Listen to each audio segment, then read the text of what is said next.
ایک high school کی جماعت میں ٹیچر نے بچوں کو مضمون لکھنے کا کہا اور اس کا عنوان یہ تھا کہ وہ بڑے ہو کر کیا بننا چاہتے ہیں۔ سب بچوں نے مختلف خواہشات کا اظہار کیا اور اپنا اپنا مضمون لکھ کر جمع کروا دیا۔ کسی نے لکھا کہ وہ ڈاکٹر بنے گا، کسی نے لکھا کہ انجینئر بنے گا، تو کسی نے وکیل بننے کی خواہش پر پورا مضمون لکھ ڈالا۔ اسی کلاس میں ایک غریب بچہ بھی تھا جس کا باپ 200 ایکڑ رقبے پر مشتمل گھوڑوں کے فارم میں بطور ٹرینر کام کرتا تھا۔ فارم کی چار دیواری کے ساتھ ساتھ 4000 مربع فٹ پر مشتمل ایک بڑا گھر بھی تھا۔ جب وہ بچہ سوچ رہا تھا کہ وہ بڑا ہو کر کیا بننا چاہتا ہے تو اس کے ذہن میں یہ خیال آیا کہ وہ اتنے ہی بڑے فارم ہاؤس کا مالک بنے گا جس میں اس کا باپ بطور ملازم کام کرتا تھا۔ وہ اپنے خواب میں گم ہو گیا اور اپنے مضمون میں اس فارم کا مکمل نقشہ کھینچ دیا۔ جب اس نے وہ مضمون ٹیچر کو دکھایا تو ٹیچر نے اس پر بڑا سا سرخ رنگ کا ایف لکھ دیا اور اس بچے سے کہا کہ کلاس کے بعد مجھ سے ملو۔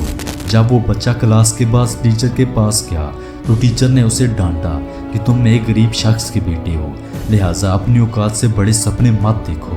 وہ لڑکا روتا ہوا گھر پہنچا اور اپنے باپ کو ساری کہانی سنا دی۔ اس پر باپ نے کہا کہ بیٹا یہ تم پر ہے کہ تم اپنے خواب کو اس بے عزتی کی وجہ سے چھوڑ دو یا اس پر قائم رہ کر اسے پورا کر دکھاؤ، اور یاد رکھنا کہ تم ایسا کر سکتے ہو۔ لہٰذا وہ لڑکا اپنے خواب پر قائم رہا۔ جب اگلی مرتبہ ٹیچر نے پھر مضمون لکھنے کو کہا تو اس بچے نے پھر سے اسی خواب کو مضمون کی صورت میں لکھ دیا۔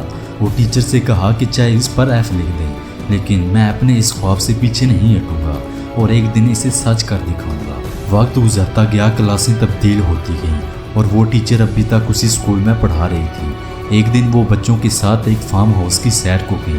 سیر کرنے کے بعد جب وہ واپس آنے لگے تو فارم ہاؤس کے مینیجر نے کہا کہ فارم کے مالک آپ سے ملنا چاہتے ہیں۔ ٹیچر نے کہا کہ کیوں نہیں، اتنا بڑا آدمی ہم سے ملنا چاہے، یہ موقع کیسے ضائع کر سکتے ہیں۔ جب فارم کا مالک ٹیچر کے سامنے پہنچا تو اس نے اس کو فوراً پہچان لیا۔ یہ وہی بچہ تھا جسے کبھی اس کے خوابوں پر ایف گریڈ ملتا تھا، لیکن وہ پیچھے نہ ہٹا۔ اس نے محنت کی اور آج اتنے ہی بڑے فارم ہاؤس کا مالک بن گیا جس کا خواب اس نے کئی سال پہلے دیکھا تھا۔ اسی طرح رگبی کا کھیل جیتنے کے بعد چیمپئن جم برون نے جب گراؤنڈ سے باہر نکل رہا تھا تو ایک چھوٹے سے بچے نے اسے آٹوگراف کے لیے روکا اور کہنے لگا کہ میں بھی ایک دن بڑا ہو کر چیمپئن بنوں گا۔ جم برون اس پر ہنسا اور کہنے لگا کہ ایسے کمزور جسم کے ساتھ تم چیمپئن نہیں بن سکتے، لیکن اس بات نے اس بچے کو مایوس نہیں کیا بلکہ اس کے اندر جلنے والی آگ کو مزید دہکا دیا، اور دنیا نے دیکھا کہ وہی بچہ بڑا ہو کر جیمسن بنا جس نے رگبی کے کھیل میں تاریخ رقم کر دی۔ لہٰذا دوستو، یاد رکھنا کہ آج آپ کتنے غریب ہیں، کتنے کمزور ہیں، اس بات سے کوئی فرق نہیں پڑتا۔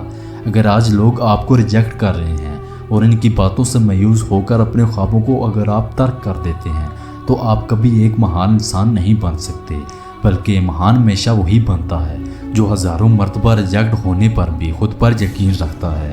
اس کے اندر جیت کی تڑپ ہوتی ہے، لگن ہوتی ہے، جذبہ ہوتا ہے۔ وہ گھنٹوں کام کرنے اور پسینہ بہانے کے بعد بھی تھکتا نہیں ہے۔ ایسا شخص ہی بلا آخر چیمپئن کہلاتا ہے۔ لہٰذا ہار کبھی مت مانو، مایوسی کو کبھی اپنے قریب بھی مت آنے دو، بس خود پر یقین رکھو کہ تم یہ کر سکتے ہو۔